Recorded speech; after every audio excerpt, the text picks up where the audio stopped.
India is not a country. It is practically a continent. Uh, Geologically, we classify it as a subcontinent, but it has a continent's worth of diversity within. It has approximately today 28 different unique states. Many of these states have their own language or dialects, histories, and definitely cultures. Now, for some states, unity is sort of the norm. Typically China is a fairly centralized, unified state until you get warring states periods, which are absolutely chaotic. Egypt, for example, another river valley civilization we've talked about, has a history of being fairly centralized and unitary, at least after King Narmer and basically early Egyptian history sort of resolves itself. But in Indian history, unification, unity is more the exception than the norm.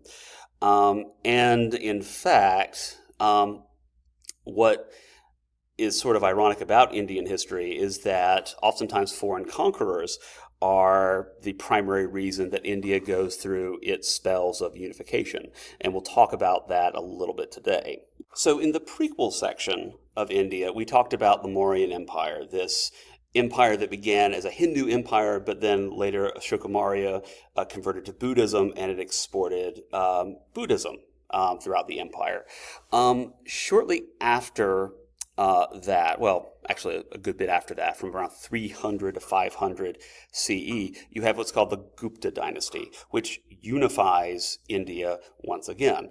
And the Gupta dynasty is kind of seen as this period of India's golden age, where India helps lead the world in mathematics.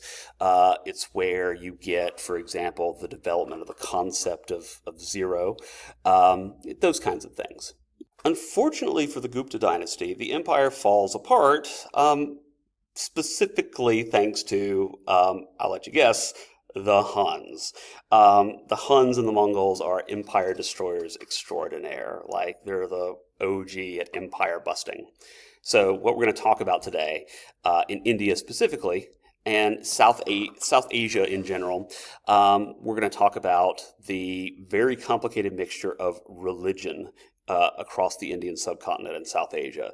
The arrival of Islam, the evolution of Hinduism to what is called the Bhakti movement, and of course the continued spread of Buddhism. You also have empires during this time period, but there's nothing exactly that takes the place of the Gupta dynasty from India's golden age. So we'll talk about the Vijayanagara Empire. Yeah, say that 5 times fast. The Rajput Kingdom in northern India, and finally the Sinhala dynasties in Sri Lanka. In other words, this part of India right here. We've already talked about this a little bit, but the three major religions that dominate the Indian subcontinent and South Asia is, of course, Islam, Hinduism, and Buddhism. Islam is the newcomer. It's being spread by Indian Ocean trade as well as through conquest from the Delhi Sultanate. More on them in just a little bit. You also see Hinduism obviously in India, but also beyond India through areas like Cambodia. One thing to know about Hinduism is that Hinduism is very influential to other South Asian religions, even though they might not be Hindu. But Hinduism itself is not an evangelical religion, at least not originally. Buddhism, which might be a little bit more evangelical, also originates from India, but Buddhism is something that challenges the pre-existing social system. So Buddha maybe it's like an example of you can't be a prophet in your hometown. Buddhism itself spreads and becomes more popular outside of India during this time period. Now, Islam arrives in the Indian subcontinent pretty early on in the religion's history. It arrives in about the 7th century CE.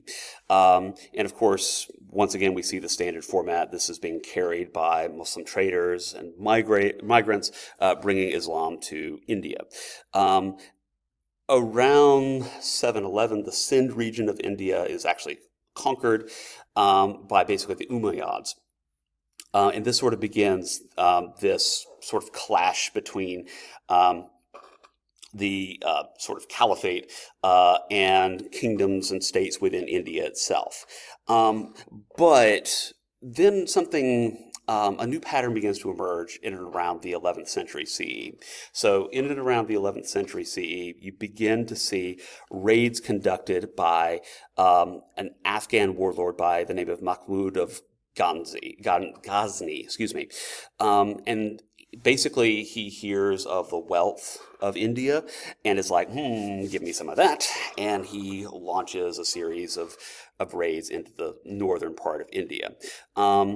He actually routes a northern Indian confederation called the Rajput Confederacy.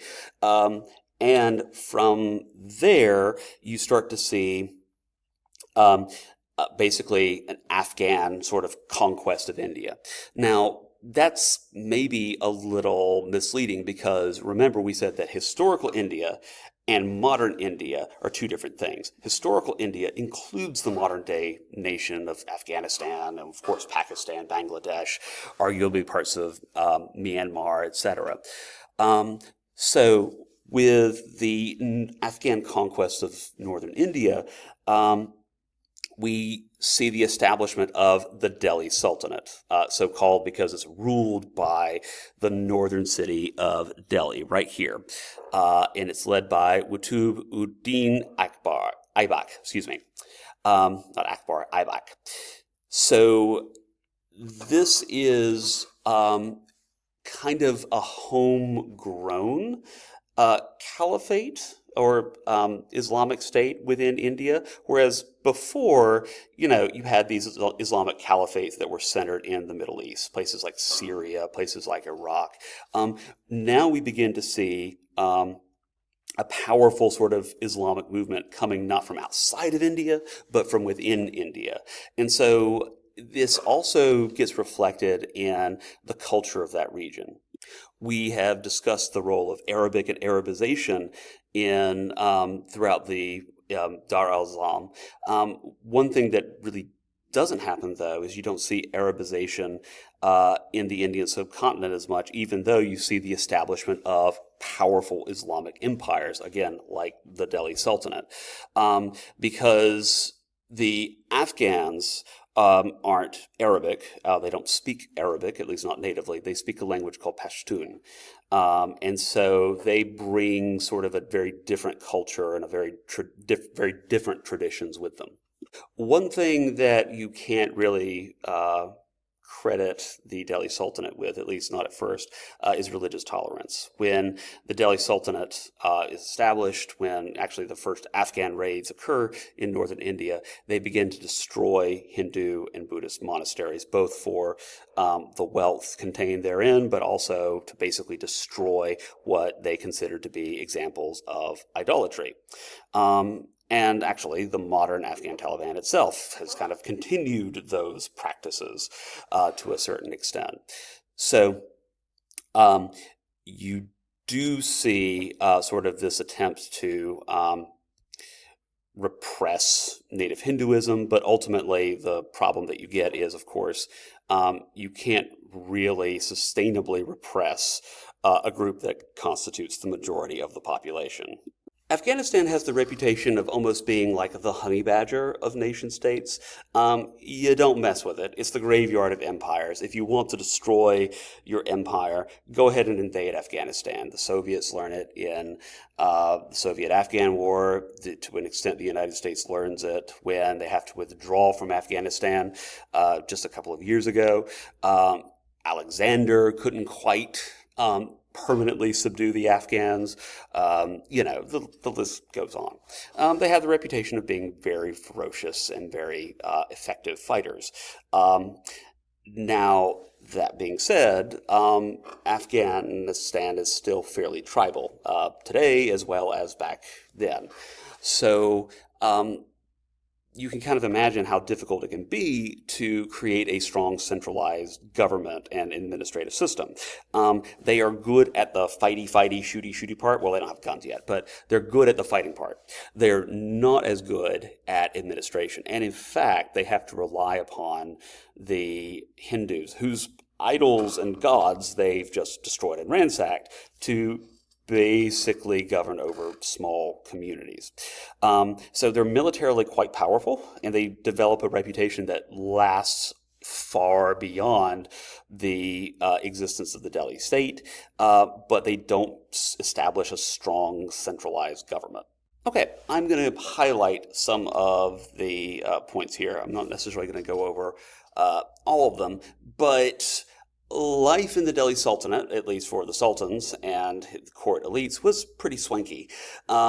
So Delhi sultans, much like the Abbasid caliphs, had the reputation of being very extravagant and indulgent. More on that in just a little bit. But over the next several hundred years, from the 1200s all the way to the 1500s, we begin to see this mixture of Islamic and Indian culture, and we could even say Pashtun and Indian culture. So once again, the main carriers of Islam were conquerors, traders, and of course those Sufi mystic sort of missionaries. So after a very tumultuous conquest where idols and religious shrines are destroyed, basically there's sort of this live and let live attitude that prevails in the subcontinent. By necessity, they basically have to learn to sort of not murder each other. So eventually relations between Muslim and Hindu Indians become mostly peaceful. Conversions to Islam were mostly voluntary. Hindus are treated as people of the book, even though technically they are not, because they are not monotheist. There's not this sort of chain of religious tradition that begins with Abraham, then to Moses, then to Jesus, etc. Hinduism doesn't really have that. But yet, because the Delhi Sultanate had to be practical, they basically went, there was, of course, the tax on non-Muslims that was imposed. Many Hindus converted to Islam to avoid paying that tax. It should be noted, though, that Hinduism and Islam are just so incredibly different that most conversions were, well, pretty rare, actually. Whatever your feelings are of Christianity, Judaism, or Islam, the fact is that if you sort of set aside the cultural context, they're remarkably similar religions, at least on the face of it. Both claim to worship essentially the same God, trace descent from the same overall story. So in other words, the gulf of separation between Islam and Christianity is like this. The gulf of separation between Islam and Hinduism is more like, come on camera, work with me here. Well, it's really big, okay? So conversions were actually fairly rare. So we begin to see the expansion of Islam throughout South Asia, but it's not an Arabic form of Islam. It's something different. It's something that, yes, is influenced by Arabic Islam, but is not exactly Arabic Islam. One thing that actually made Islam more attractive to ordinary Hindus was the fact that Islam was a great deal more egalitarian than Hinduism. So lower caste members and the untouchables liked Islam because it seemed much more egalitarian. That being said, the caste system has been in existence in India since ancient days, since the Aryan invasion at the very least. It's so deeply ingrained that the Delhi Sultanate finds that it can't utterly eradicate it, and so they just kind of accept it for what it is. So Hindus still dominate the system, the caste system. The Muslim ulama stress the incompatibility of Islam's principles with Hindu beliefs. That should be pretty obvious because, again, these are very, very different religions. But what this kind of leads to is this really awkward period where an empire that is dominated by one religion controls and rules a population that follows another. It is very hard to find two religions that are more different than Hinduism and Islam. If you remember our discussions of Hinduism, Hinduism is both everything and nothing. The idea is that you eventually sort of reemerge with the universal soul if you manage to achieve moksha. Hinduism has gods, but they are just very large and powerful, souls. You can basically believe that Hinduism is monotheistic, pantheistic, I think I said polytheistic. It has animistic tendencies. It's so hard to categorize. It's a religion where, by some estimates, there are over 330 million different gods. So Hinduism is tough to sort of pin down. There are so many different traditions and gods and philosophies that it's really hard to, like I said, pin it down. Whereas in Islam, God is God. So one of the five pillars of Islam is, of course, acknowledging that there is no God but Allah and Muhammad is his prophet. That God is not... what is going on here?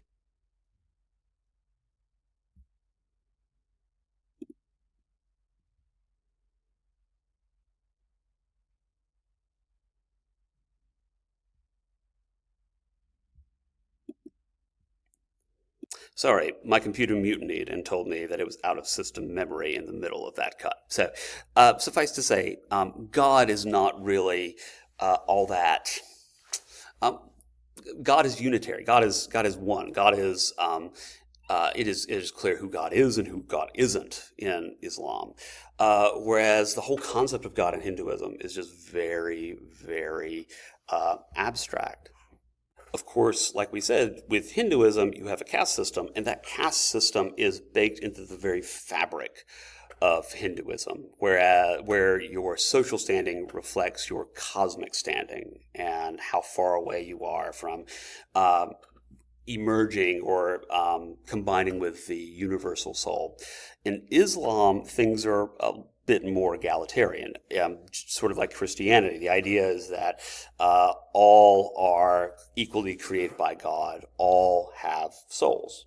So Islam, even though it's still a minority faith within the Indian subcontinent, it poses a pretty significant challenge to ordinary Hindus. And so you begin to see cultural diffusion, religious syncretism. And so out of this, we get the Bhakti movement that emerges in southern India in around the 7th century CE.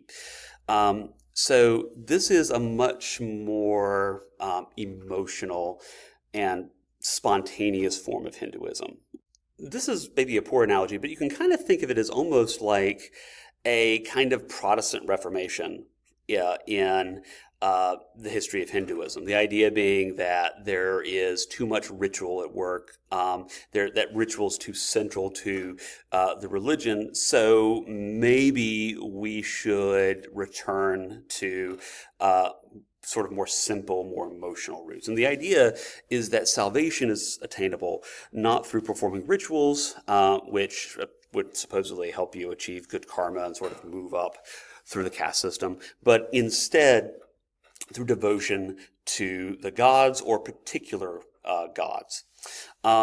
Now, this style of more emotional sort of devotion that's more personable, it's very popular among the lower classes. Now, what do we know about Islam? Well, Islam is seen as very popular among the lower classes there as well. So is this kind of a way for Hinduism to respond to it? Well, it probably is filling that role, right?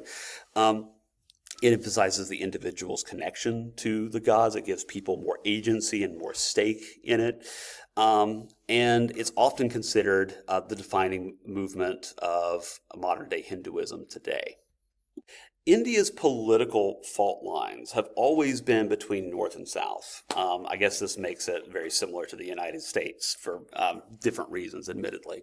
Oh, actually, maybe for similar reasons, because remember that because of the Aryan invasion, there was a pretty stark ethnic divide between the southern Indian states and the northern Indian states. So the southern Indian states, descended from the original sort of Dravidian peoples, were culturally very, very different than the northern states that tended to have a larger population of Aryans. So there's always been sort of this huge cultural divide between North and South. So we see that play out here when the southern states merge to ward off continued sort of invasions by the Delhi Sultanate. And the result is the Vijayanagara Empire. Vijayanagara Empire.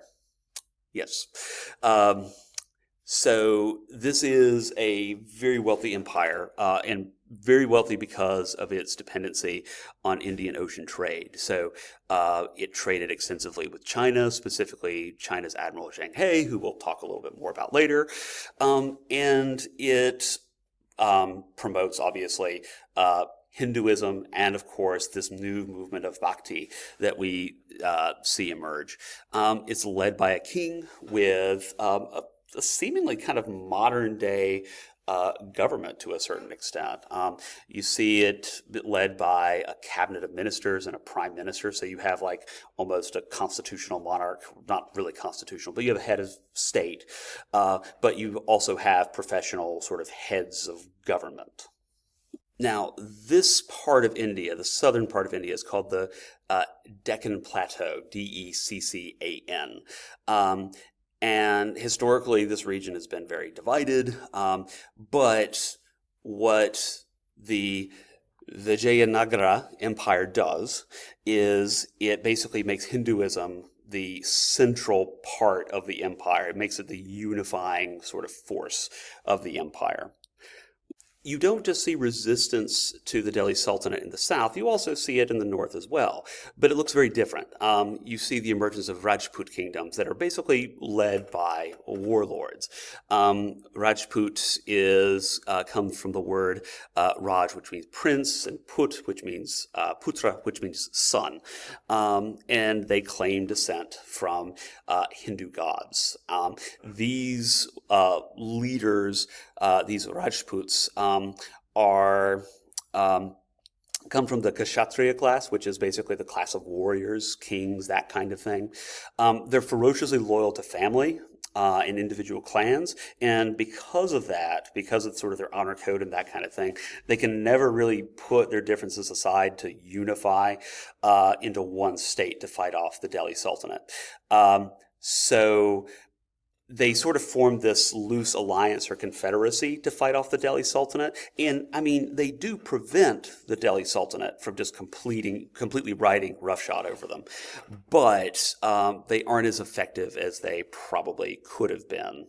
Now for something completely different. The Sinhala dynasties here in what is now Sri Lanka. So the Sinhala dynasties refers to the kings of Sri Lanka. Sri Lanka was not ruled as a unified island. And in fact, Sri Lanka only becomes like permanently, inhabited in the way that it is in and around the 3rd century CE. And we think that most of the immigrants were obviously from the Indian subcontinent. So at first you have a monarch with absolute power, and similar to what you see in the southern Indian states, you see a monarch with sort of a cabinet of different ministers, but then Buddhism comes in, and then after Buddhism comes in, it becomes the predominant religion on the island. And basically, that's the way things kind of stay in Sri Lanka up until 1796, where Britain's just overwhelming naval superiority wrestles control of the island. And basically, Sri Lanka is used by the British as one of their primary naval bases from that point all the way up to Indian independence. So, recap, what were some of the major empires in South Asia? You've got the Gupta dynasty. You've got the Delhi Sultanate. You've got the Vijayanagara Empire. I'm probably going to have to find a shorthand way of saying that. The Rajput kingdoms and the Sinhala dynasties. Can you name one fact about each? I have faith in you. Till next time.